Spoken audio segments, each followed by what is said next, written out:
Hello, everybody. Welcome to this week's episode of Beware the Board, a horror podcast. We watch a randomly selected horror movie every single week. I'm Bob. I'm Ben. Hey, Ben. Hey, Bob. What's up?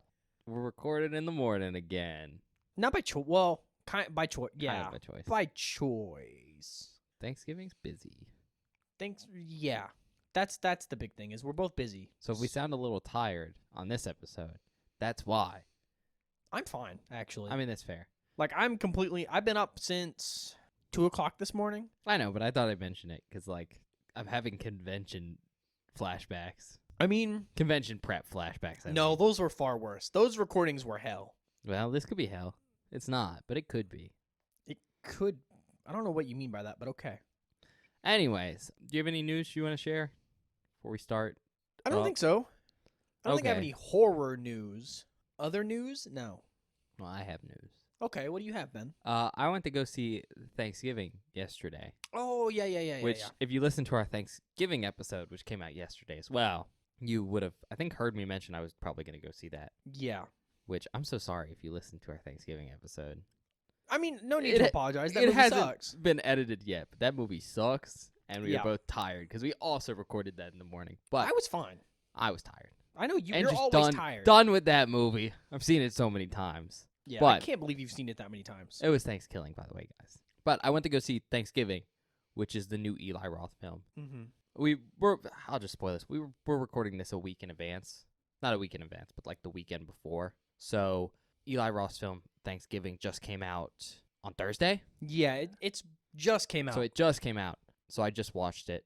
And first of all, I want to mention, because it's really interesting, that it kind of sucks when this movie came out, because right now in theaters are a bunch of like really, really big like movies. Mm-hmm. FNAF is still in theaters right now. Yeah, but it's like the third week or whatever. So I it's know, like, but it's just raking in money hand over fist. I mean, right? sure. The Hunger Games movie just came out. I have heard not good things Ballad about of that. Something Something, which I've not heard good things about, because it's like a prequel made from nothing. Yeah. Like, there's not even any source material. I think there might be. Is there? I don't know. But I think it was like a cash grab book written after the series. Oh, probably. But that's how the movie feels anyways. It's like the last movie came out, 10 years ago? Yeah, I mean, the books are fine. So like both those films are in theaters right now. And so even though when I saw the movie, like the second day that this film has been in theaters, Mm-hmm. it was all in like the standard showing theaters and not in any of the IMAX ones. Damn. Because it's a smaller film and there's these big stuff out right now. So that was a little interesting to see. Kind of sucked because I was like, I want to go see this in IMAX. But anyways, I watched it, and I gotta say, a lot of fun. Okay. It's not like the greatest movie ever. Like, there's a lot of issues, I think, with stupid characters. Oh, well. Oh, the characters are so dumb. They're so dumb. And the main gang of teenagers not only is incredibly stupid, but just unlikable as hell. Really? Yeah. That sucks. Like, the main character, I was like, you suck. I don't like you. Damn. Are you going to die? And then aside from that, I think some of the general, like, plot points were pretty predictable. Okay. In fact, in all honesty, the film, at least to me, felt like a modern Scream movie. Like Scream 5 or 6. That's the vibe I got from the trailer. That is very hard the vibe I got from that movie. Okay. Except holiday themed. Yeah. With that being said, I thought it was a lot of fun. For all that film's issues, it is just good holiday fun. It's pretty comedic, and, well, there's gore. It's not, like, super gory. So it's just a fun holiday slasher movie, you know? Okay. I don't That's think good it to was ever intended to be, like, super big fine art. So, yeah, I mean, I had a good time. I'd say, I don't know, approximately, like, 3.5. Like, pretty decent, all things considered. The only thing I'll mention before, like, we move on is that, like I said, Eli Roth directed it. He's done a bunch of stuff that's really gross. Mm-hmm. Hostel is, I think, the big one for a lot of people. Green Inferno. Green Inferno, which is, he's a big fan of Cannibal Holocaust and Italian cinema. So, but, you know, you'd expect this film to be really gross. Yeah, and that's kind of what I was expecting going in. It's not that bad. Really? This doesn't feel like his style, I guess, in from what I Yeah. can tell. I mean, from the, like, 60s Italian horror, there's, like, giallo and stuff. Mm-hmm. And that's what slasher stuff is based on. So I could kind of see the influences even there. Okay. Just slightly, not a lot. It's more of a modern slasher holiday movie. But yeah, it wasn't as gory as I was expecting. There is some good, like, there's a couple scenes where I was looking at the gore and I was like, this will make people squeamish. That's kind of what I was expecting. But it definitely wasn't as intense as I'm used to from him. And in fact, there's one particular scene where I thought the gore was really not good looking. Really? Yeah, heavy CGI. Damn. And I mean, there was a couple scenes throughout where there was like just some not great looking like practical effects. Okay. And what I want to say here is that I don't think it was that bad. I was having a lot of fun during the movie, but I think the issues with some of the look of stuff was because the film was made really cheap. Do you want to guess the budget? I mean, it's still like a big movie. I was about to say, it's another Roth film. He's very popular. Yeah, and it's an actual big studio. 2 million. No, 15. Oh, okay. 2 million is nothing, Bob. That was what I was going for. No, Bob, 2 million is literally. We watched a movie that was made for nothing $3,500 on Thanksgiving. Yeah, that was Thanksgiving, Bob. For an actual like studio production, $2 million is legitimately no money. But 15 million is nothing. That is a nothing budget. Especially because the cast of the movie is pretty stacked. Yeah, I don't even know who's in it. There's a lot of famous people in it. So I'm sure I'll know none of them. actually, you will know some of them. One of the guys was really funny because I was watching and I was like, is that who I think that is? I mean, Patrick Dempsey's in it. Didn't he just win Sexiest Man of the Year? I don't know, Bob. I don't. No, hold on. Hold on. Where's my phone? Shit, where's my phone? Google who just. I swear to God, he died of just won Sexiest Man Alive or something. My car doesn't have like Bluetooth, or I don't have a thing, so like I just turn on the radio, and in the mornings when I'm coming home from work at like 6:30, there's like this shitty radio talk show that's on, and they were talking about it, and I remember that guy's name seems familiar. Wasn't he on like some soap or something? I don't know, Bob. But I was like, that's an actor you know. There was also Ty Olsson was in it. Don't know who that is. He played Mitchell Lorio in X2, an X-Men movie. Those movies suck. Yeah, but you've seen them. Yeah. Anyways, I just wanted to say, decent holiday fun, as long as you aren't going in expecting, like, a masterpiece. Maybe we'll watch it next Thanksgiving. Yeah, I thought it was fun. Unless we watch Thanksgiving 3, which I don't want to do. Neither do you, so why would we do it? We Please have to don't. do it at some point. No, we don't. And I have to punish you. We don't. You didn't have to. Punishment. Shut up. Anyways, on that note, though, I think we're just going to get into the podcast. So. Okay. Yeah. Sorry to interrupt you saying we're getting into the podcast. We're not doing that yet. I have a thing. You know what we haven't done, Ben? What? We haven't named this season yet. Yeah, that's fine. We'll figure it out. No. Goddamn We you. usually don't figure it out until the wrap-up. Normally we have one partway through the season, and I'm asking you, do you have any suggestions? No. So let's move on to the podcast. God damn it. I was hoping you'd come up with something by now. No. I don't have one either, and it's starting to piss me off that I don't have a good one. Wow. Okay. I guess we'll just skip this conversation then. Yeah. God damn you. This isn't off the podcast conversation, but you brought it up, so. No, it's not off the podcast conversation. Last time we had the conversation, we had it on the podcast. Anyways, are you going to pick what categories?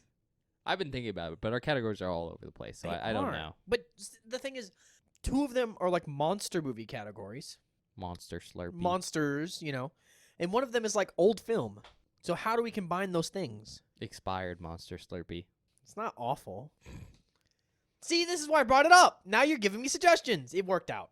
Anyway. Anyways, pick your goddamn movie, Bob. I was telling Ben this, and I was like, I don't know if how much of a dick I want to be today. Bob's a bastard, man. Shut up. I haven't picked your category in like 2 weeks, and I don't want to pick it again, but that feels bad because like you were really excited for the category. You can do that if you want, Bob. We'll just build it up and we can finish the season on 2 Slurpasuar films. But also, I don't want to finish the season on 2 Slurpasuar films. You can't have your cake and eat it too. But I really just like, and it's not that the movie we watched was bad. I had a really good time with that film. Okay. I've come to terms with it. I'm going to pick your category. You don't want to finish another category off? No, I don't. Mostly because, like, I kind of want to save Neo Monster movies for a while, and I kind of want to save the last Pre-Code movie for maybe the last spot. That's fair. Because the Pre-Code movies have been really good. It'd be nice to end the season on Pre-Code, I think. I think so, too. Because, like, I don't know. I guess there's, like, a level of, there's, like, a standard there, you know, with those older films that I'm just excited about. So, yeah, I'm going to pick your category. I'm going to pick Slurpasaurs, even though I don't really want to. Fuck you. I don't know, man. It's They're fine. great. What spots do I have? It's been fucking forever. I think it's 2 and 3. 3. I've given up on giving any reasoning for any of this. I'm just picking random numbers at this point. All right. We're going to watch. Oh, by the way, does everyone remember what Slurpasuar is? I don't know, Ben. It's been 2 weeks. Sure, I'm sure you do. I'm not going to explain it again. Oh, okay. It's I kind of the whole thing with real animals playing things they're not. Yeah. But I'm going to give my warning again about animal cruelty here. These movies are old. Because these movies are old and they're shitty and they feature that. So I'm so sorry. I hate watching it, but I thought it was important. Anyways, we're watching The Lost World. God damn it. Not again. From 1960. Oh, this one's newer. Yeah. Okay. What do Cool. you mean not again? We're watching another... Ben, this is basically the same movie.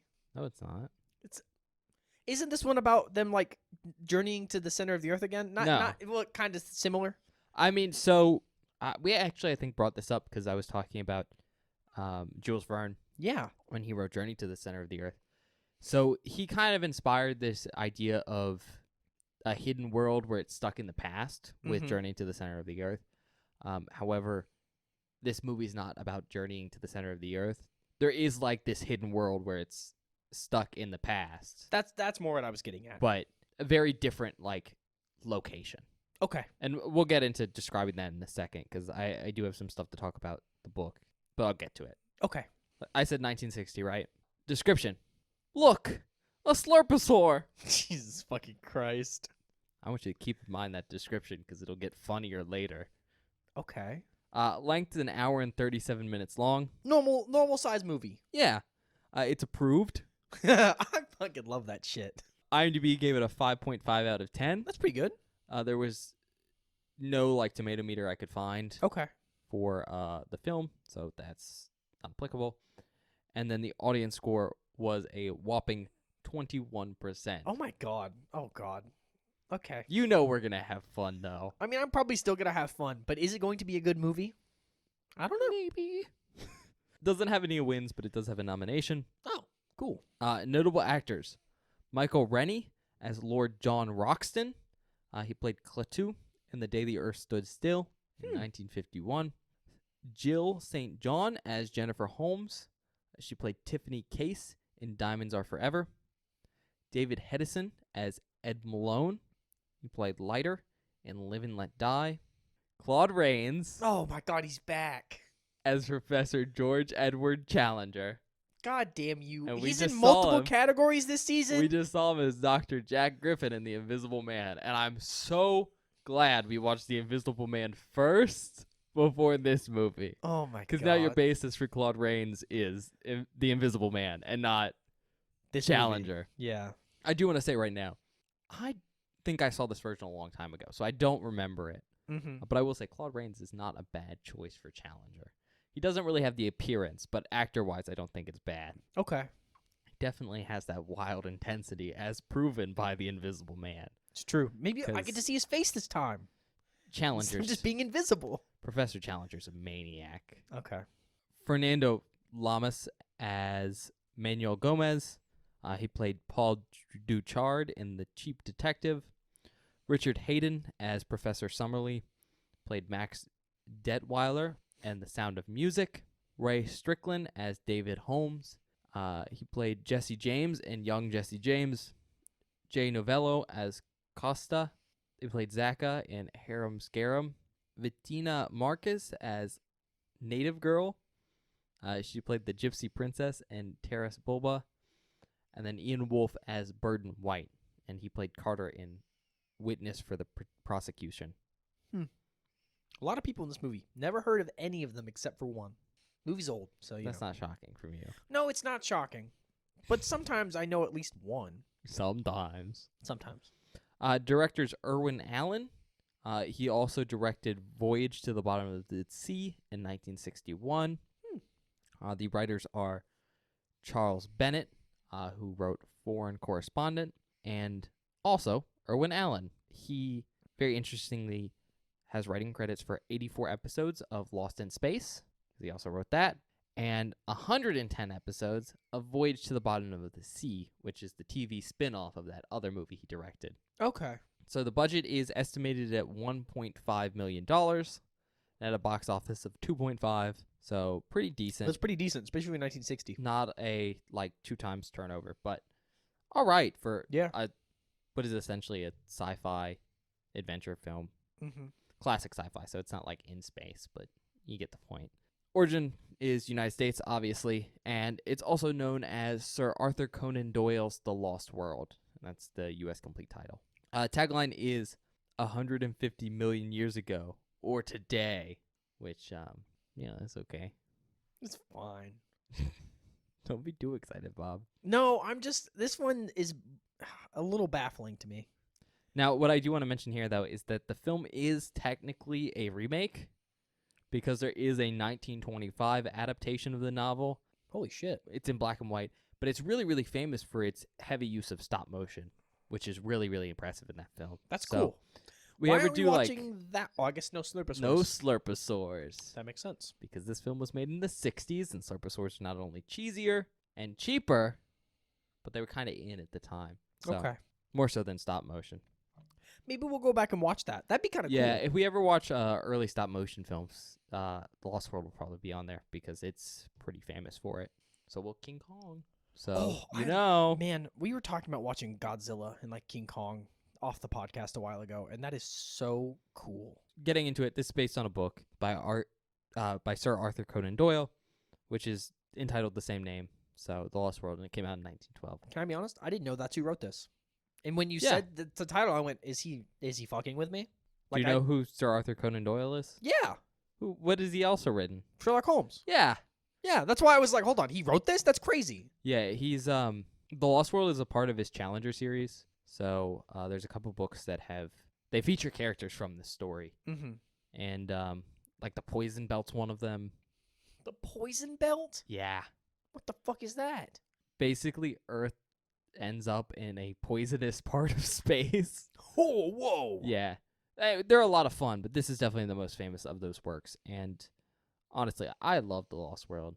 I've read it a couple times. I was going to ask if you read it. Yeah. There's some really good audio versions if you want to go get it on Audible or something. Oh, that's nice. Not sponsored. Although if you want to. Although, I do listen to the Warhammer 40,000 books on Audible. But yeah, there's some really good versions. And it's honestly a lot of fun. Because Sir Arthur Conan Doyle is a very good writer. But it's also just the best of a classic adventure story. And not to get into the premise because we'll see it in a little bit. But the idea is there's this lost world in the Americas somewhere. And they're going to find it. Cool. Yeah, it really is a lot of fun. And it inspired a lot of copies and shit like that, too. Just like Journey to the Center of the Earth did, because this book was so popular at the time. With that being said, that's all I have for the first half of this movie. So I guess we're just going to go watch it now. Yeah. We'll see you guys in a minute.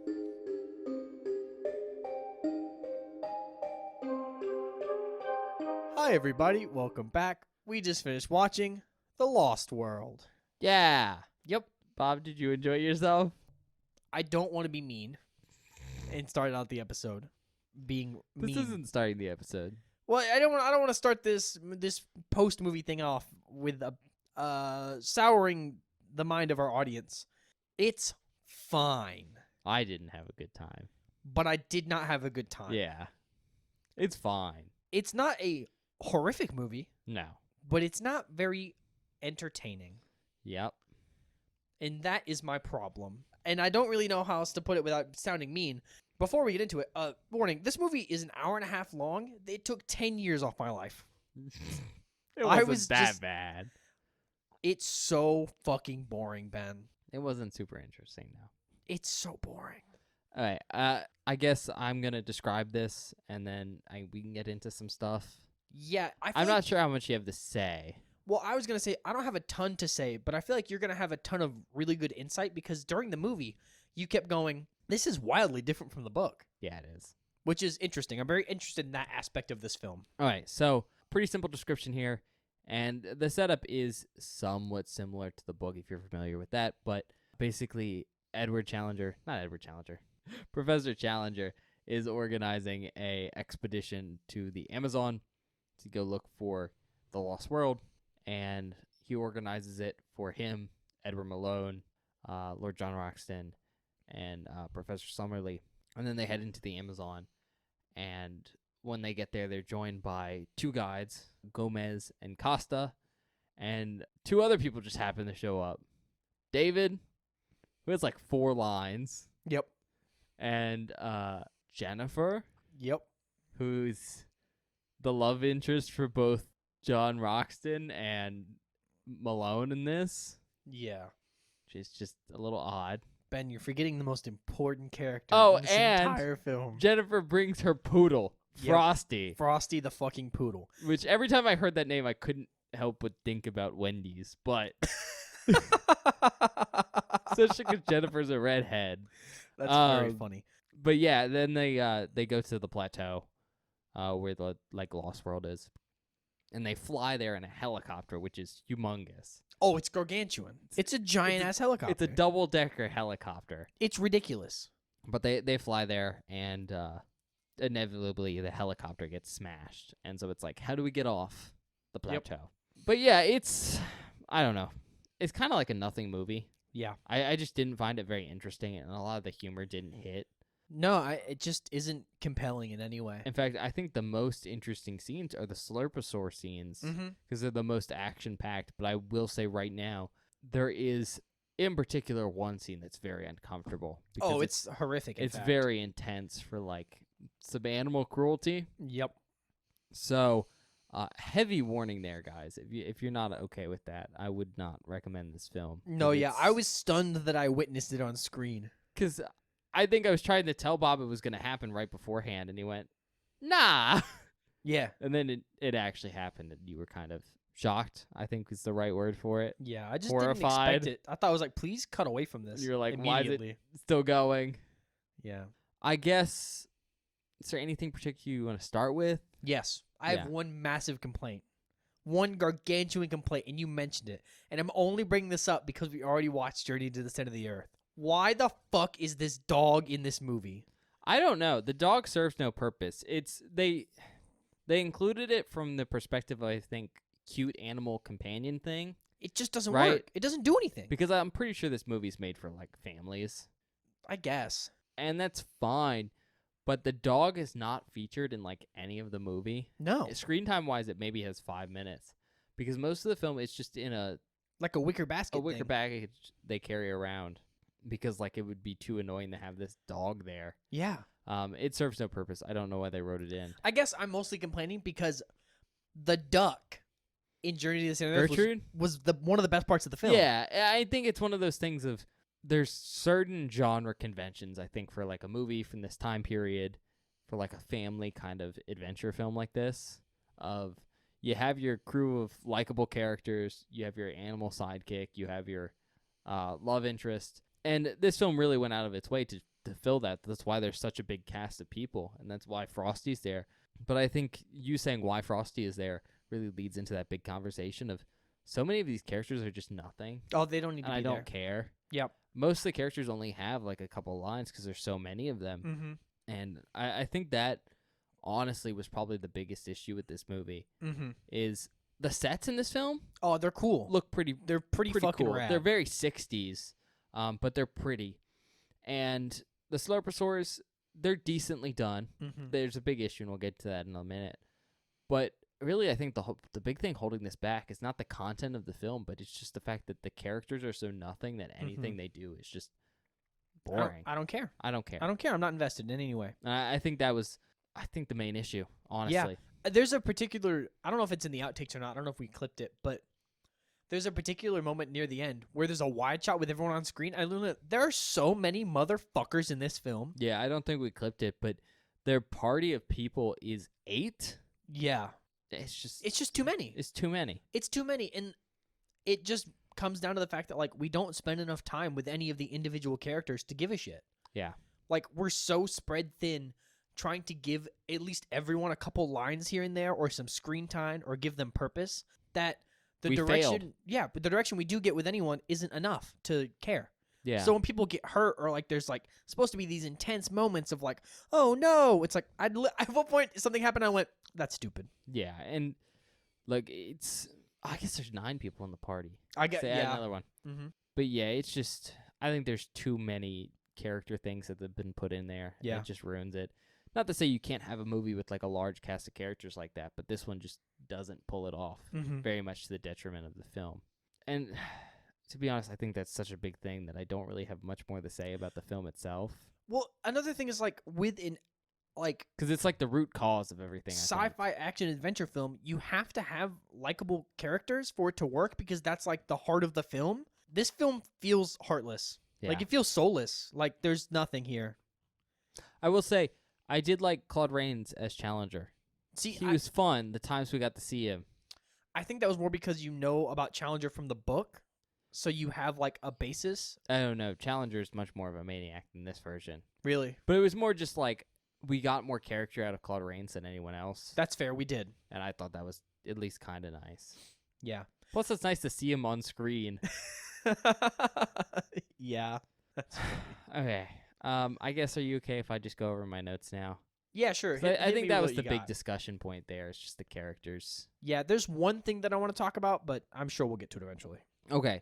So right off the bat, I guess we can start with like the Slurpasuars in this film. The first one we see is an iguana with horns glued on its head. And once again, I want to point out Bob does not know what an iguana looks like. No, big lizard. You went, are those real horns? Did they glue them on? And I went, Bob. I clipped that, so you better put it in unless you're a coward. Oh my god. It's a repeat of a spine thing. By the time we're done with this category, we're going to have a weird picture of an iguana. And it's like what Bob thinks an iguana is. Horns, a giant fin. What else comes next? But yeah, that was the first one. And I don't know what it was supposed to be. Well, they call it a brontosaurus. They do call that one a brontosaurus, yes. And, yeah. Next one we see is a monitor lizard with a frill on its head and some plates on its back. Technically, that's the first one we see, but it's not until later in the film where we see it, like, fully straight up. Yeah. Next one is a very, very large spider. Oh, my God. Which was portrayed by a Mexican red-kneed tarantula. There's then a alligator. So that was actually an alligator. Yeah, with a glued-on horn and a small tail, and then, like, just small sails. Once again, don't know what that was. There was an Asian water monitor with a glued-on frill and sails, and a baby version of that same animal, which was played by a tokay gecko with a glued-on horns and tail.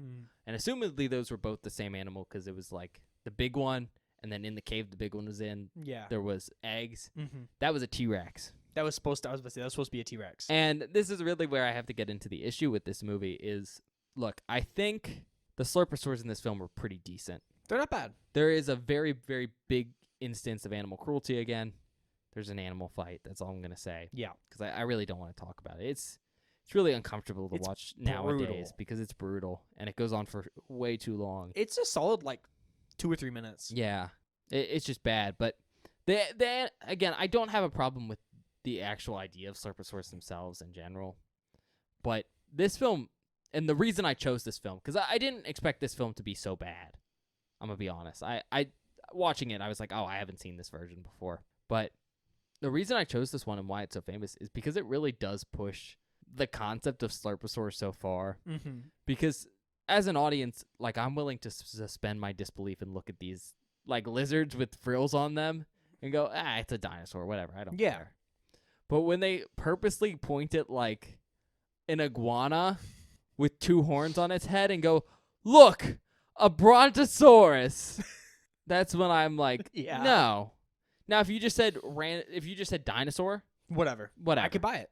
I'd be like, okay. But when you point at something and you say it's an actual animal, that I clearly know it's not, that's kind of infuriating. But then if you say it's like one of the most famous dinosaurs of all time, I feel like I'm being insulted to my face and being called stupid because it's like, how did that pass? No, yeah. The T-Rex thing at the end's also kind of in that same vein. It's also pretty egregious. Because they just have a gecko, and it's like, a T-Rex, really?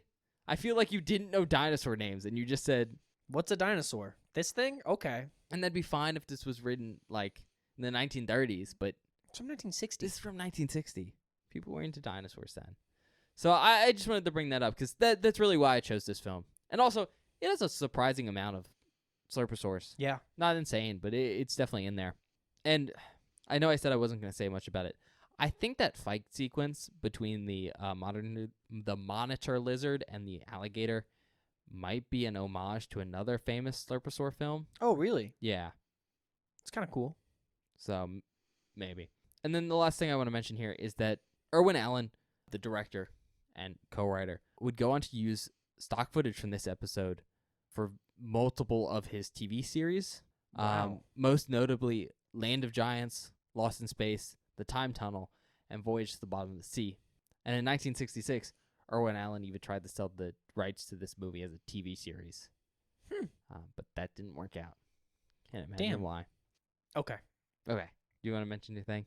Yeah, and then I have questions to ask you. Yeah. Are they book-related questions? Yes, absolutely. Yeah, we can have that discussion. I think that's interesting. But yeah, do your thing. The only thing about this movie that I thought was pretty cool, and like it was not a saving grace, but it was interesting. You know, in Journey to the Center of the Earth, they head into the center of the Earth, and it's like an action and like sci-fi adventure film, and there are no people in there. No. In this movie, There's a civilization, but no people. Atlantis, Yeah, which sunk down from the surface to the center of the Earth. magic. In this, they go up there, and they're actually native tribe, like a native tribe living on the plateau with the dinosaurs, which is interesting. It was cool. It was different, I guess. And that was something that I was like, oh, okay, that's kind of Interesting and new and kind of helped a little bit. But that's like one of the only things where I went, man, that was kind of cool. The rest of it is so boring. Yeah, I mean, that's fair. It's just so boring. Like, I don't know how you take something so, like, classic and semi-interesting, like, adventure-wise and make it so grueling to witness. Again, I think we already discussed it, so I don't want to harp on it too much, but I really do think it's the characters. It is, and that's what sucks. Like, because there is action going on, and this film did, I think, a much better job of getting us to the action quicker. Mm-hmm. But just the characters are so nothing that they couldn't carry anything except the most high octane of scenes. Mm-hmm. And that was carried because it was Slurpasaurs, and you were watching a giant lizard. Yeah, it's funny and it's cool. I guess do you want to talk book stuff? Yes, I'm so interested in the differences between the movie and the book. And, Okay. like, the stuff that got shifted around. That's fair. I'm going to stay pretty light on like spoilers for stuff Yeah, in sure. case anyone wants to read the book or in case you want to read it, because I would highly recommend it. I really think the book's really good. But just off the bat, I've seen a couple adaptations of The Lost World. Mm-hmm. There's the 1925 one, which Yeah. is much better than this one. It also uses stop motion, which is always cool. But then there's a bunch of adaptations that started to pop up around the 90s and stuff. When Jurassic Park was big again, Mhm. you know, I've seen some of those. This is definitely, I think, the worst adaptation I've seen, both in my enjoyment level, but also just in how much they changed. I mean, right off the bat, this is set in the 60s. And while that doesn't really have too much of an effect on everything, there is this really big change where they fly up to the plateau in a helicopter Mhm. versus having the hike up there. And that was kind of a very big deal. But yeah, aside from that, though, it's not a very good adaptation. Like, the setup's all there in the book of, like, the plateau and all that's in the book. But really what happened once they're up there and the cast of characters was basically all made up. Really? Yeah, I mean, the characters in the book, there's definitely some parallels I could see between some of the characters in the book and, like, some of the characters on screen. But really, the characters in the book are Summerlee, Malone, Challenger, and Roxton. Mm-hmm. That's about it for, like, most of the book. Damn. So to have, like, a party of, like, 8 or 9 people and the majority of those are pretty much made up can already tell you about how, like, Different. this is. Mm-hmm. Especially because the characters from the book that are in this movie, very different. Like, Roxton has a very different personality in the book versus the movie. Same thing with Malone and Challenger and Summerlee. But do you have any, like, specific questions? Are the natives there in the book? Kinda. Okay, cool. There's a plot there. Okay. I was just curious because, like, I feel like a lot of the back half of this movie is them, like, interacting with the natives and, like, running away from them and, like, learning about, I guess, kind of about, like, their culture, sort of, and, like, how they exist and what they do. What I'll say is there's inspirations taken from the book Mm-hmm. for, like, what's on the plateau. Yeah. But what happens on the plateau is basically made up for this movie. Okay. Well, what I was going to get to is, like, the stuff where we actually learn about the natives a little bit, it's kind of interesting. It's kind of cool. There's some, like, semi-okay stuff up there. Yeah, but I think that's more because stuff is happening in the movie. Yeah. And we're not just focusing on the characters. And the characters are weak as fuck. Yeah. Which sucks. Like, when you watch, a sci-fi action-adventure film, you have to have good characters. It just is so fucking annoying that they're so bad somehow. Yeah. It makes me mad. Ben can attest. No, you said that already. I was like, yeah. Ben can attest. I was not having a good time during this film. I was just No. like, want to fucking rip my eyes out. I think this might be the hardest film I've seen Bob have to go through. I guess it's just so. And what makes me so angry is the pieces around it work. Like, the sets are cool. The Slurpasuars are cool. The design of all the stuff is cool. The writing is okay. Yeah. The jokes were bad. The jokes sucked. But they were like cheesy family jokes. So I was like, whatever. But if the characters didn't blow cheeks, I could have withstood some of it. Yeah. All right. I guess you just want to get to the recommendation. I don't really have much more to say. I don't either. I was and that's what surprised by how sucks. much I didn't like it. Same. I'll be honest. I wanted to like it. Like, I tried so hard. At the beginning of the movie, you looked over and you saw me, like, making a very questionable face. Yeah. And it was me trying to be like, please just let this movie be okay. Like, let me enjoy myself. It sucks that it wasn't more enjoyable because objectively, so much more cool stuff happened in this film than Journey to the Center of the Yeah, Earth. but Journey to the Center of the Earth had good, funny moments and had good characters that, like, made me care and made me enjoy it. The difference is the characters, because the characters were much better in that, but there was less action. Mm-hmm. More action in this, but the characters are much worse. With that being said, do you just want to do your recommendation now? Go ahead with that. I'm trying to think if I have any. I guess if you like the book and you haven't seen a movie or an adaptation of it, this is one. That's not the recommendation I would give. What I would say is, if you're a fan of The Lost World and you're trying to watch different adaptations of it, this is the one from the 60s. That's bad. That's There the only you one go. I have. That's- I can't recommend a movie that I did not like. No, yeah, that's I think for me too, is Lost World, but I think the only other one I can give is if you want to look at Slurpasuars. I mean, I chose the three basically most famous Slurpasaur films, and this one's famous for a reason. Yeah. Because of how insulting it is. That's why it's famous. That's why I Damn. chose it, but it's definitely interesting for that because it's so ludicrous to hear a character go. Especially a respectable actor like Claude Rains go, look, a Brontosaurus! He's also playing like a paleontologist that would know. I know! That's where I'm like, did they not do any research before they did this? And then they hit you doubly hard with the T-Rex. Oh my god. That one's at least more It was a passable because baby? it's a baby. Yeah. But, yeah, so that's me. Give it a rating, Bob. Okay, this rating may shock some of you. This movie's boring as balls. Yep. Nothing happens. Absolutely fuck all. Well, I mean, a lot happens, but it feels like nothing happens. It feels 'Cause nothing I don't happens. care. If it feels like nothing happens, Ben, nothing happens. Technically, a lot happens. The Slurpasaurs are cool. The sets are cool. The setup is cool. There's a lot of stuff in this movie that's pretty goddamn cool. But the characters don't carry the story or the premise in any way. But it achieves kind of what it set out to do in that it is a story about the Lost World. They go there. There are dinosaurs. There's shenanigans. It's not very interesting. But the characters being so weak makes the movie suck. 2.5. I almost want to give it a 3 just because all the other stuff is so cool, but the characters ruin the movie. Wow, I'm surprised you went that high. Just for how much you didn't like this film. I'm trying to be objective. Yeah. I didn't like it, but with the goal it set out to have, I think a 2.5 is fair. Yeah, I mean, I think I'm in the same boat. Like, I thought this was an atrocious adaptation, right? Sure, but I've never read the book. But, so.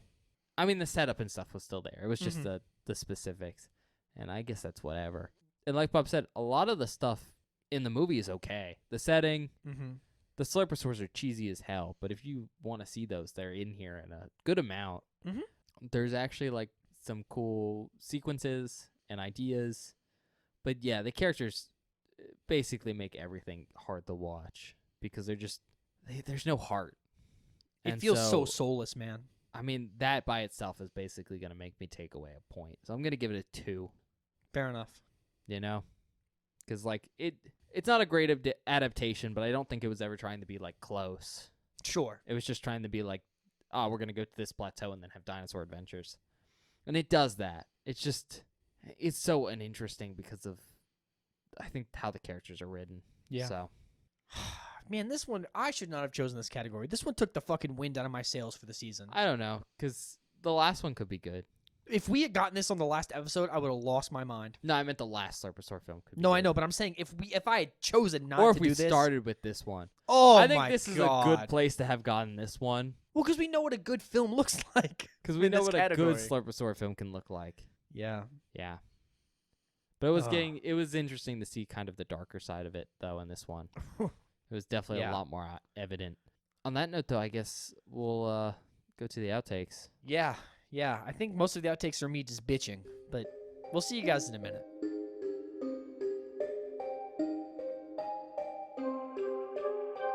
Hello, everybody. Welcome to the outtake section for this episode of Beware the Board.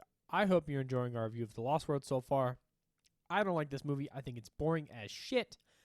But without further ado, let's get into the outtakes.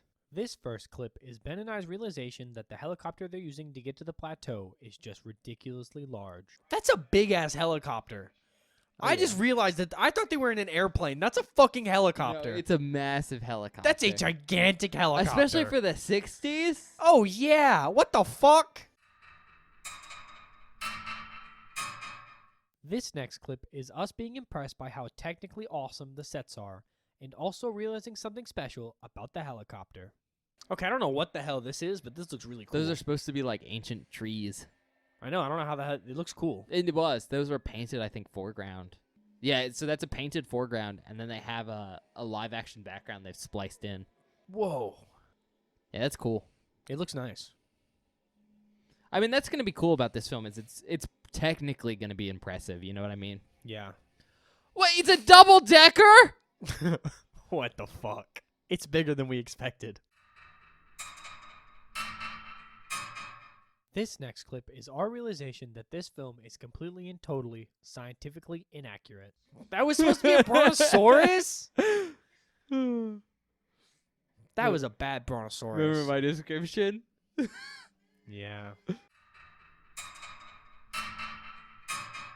This next clip is us realizing just how useless Frosty is on this trip. I wouldn't bring my dog on an expedition, especially a little dog like that. Absolutely not. If I had a big fucking Cujo, I'd bring Cujo, but Now a duck? I'd but bring a duck. I'd bring a duck for sure. Ducks are always good for expeditions. Oh my god. No, don't bark at the lizard, idiot. You're gonna fucking die. This dog is so That's stupid. Piper. he's just snacking. I'm only including this clip at Ben's request. How do they get the horns on the thing's head, or does it just have those? Glue. That's fucked up. Yeah. You know what else is fucked up? What? You still don't know what a lizard looks like. What do you mean? It's an iguana again. Oh. This next clip is my reaction to one of my biggest fears. Spiders. No. No what? Benjamin. No what, Bob? What's wrong? Ben. Bob, I'm not going to be able to handle this, what homie. what are you seeing on screen that could concern you? Spider webs. Fuck you. Maybe it won't be bad. There's so many. Maybe it won't be bad. No, this is definitely going to be bad. Oh, God. Oh, my Lord.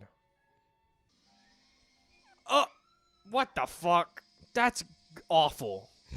That's absolutely horrific. I told you it wouldn't be that bad. It's not that bad, but that was god awful.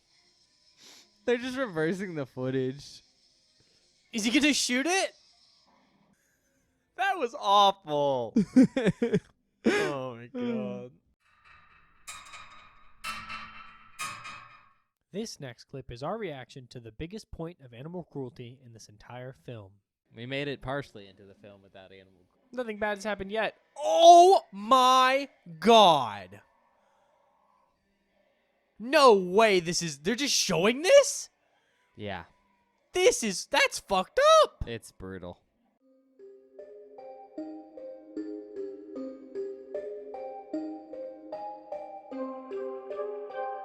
Hi everybody, welcome back. I hope you enjoyed the outtakes. Do we have any announcements? Ben. Nah. Yeah. Come join us next Friday for another episode. Yeah. Maybe I'll finish this category so I don't have to watch another film in it ever again. Well, don't speak too soon. But yeah, maybe we'll finish it next week. I don't think next week's episode will be as boring of a movie if we do that. Hopefully. On that note, though, check us out wherever you get your podcasts, Apple Podcasts, Spotify, other places. We're also on YouTube, which I know that's kind of weird, but it's kind of nice because we can see your support there with like your subscriptions, your likes, stuff like that. YouTube's also handy because it has some tools that other places don't have. There's that little bell button, which you can hit to get notified whenever we post something new, in case there's something like we don't tell you about, and that just kind of happens.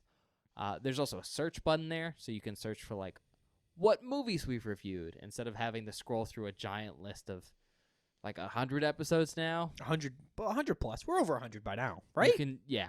But instead of that, you can be like, oh, I wonder if they've reviewed this movie and search, because we include the names of the movies in all our titles. Aside from that, YouTube's also pretty cool because it's one of the two main places you can communicate with us at.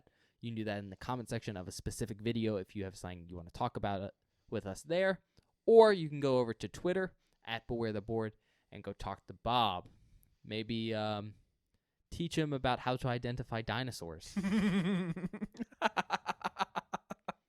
God, that part of the movie made me so angry. Do you get my description now of? Yeah. Yeah. Okay. No, I got it earlier. It's funny. Like Ben said, check us out on Twitter at BewareTheBoard. It's where I post updates about the show, information about the show. Basically, if there's anything you want to know about the show, it all goes on our Twitter. On Mondays, I post a spoiler post for that Friday's episode, which is basically a hidden movie cover that you can reveal, so you can watch the movie before we do. So whenever you listen to the episodes, you don't get any spoilers, and we're being vague about stuff. You kind of know what we're talking about. Then, on Fridays, or whatever day the episode goes live, I always post a link to the episode with maybe a meme. We haven't had a meme in a minute, but it's because we've been watching, like, not super funny movies. When we're done with the Slurpasuar category, if I have time, I might make a Iguanas According to Bob. Oh, that's meme. pretty funny. That's pretty good. But yeah, so if you ever miss an upload or want to know when something went up, there's always a link on our Twitter. Last thing, we're doing short form content over on TikTok at BewareTheBoard and on YouTube Shorts. I haven't made one in a minute. I've been busy. I'll put one up soon, hopefully. But yeah, if you like short form content and enjoy the show, check us out there at BewareTheBoard on TikTok and on YouTube Shorts. I think that's it. All right, well, we'll see you guys next time. Yeah, see you guys next time.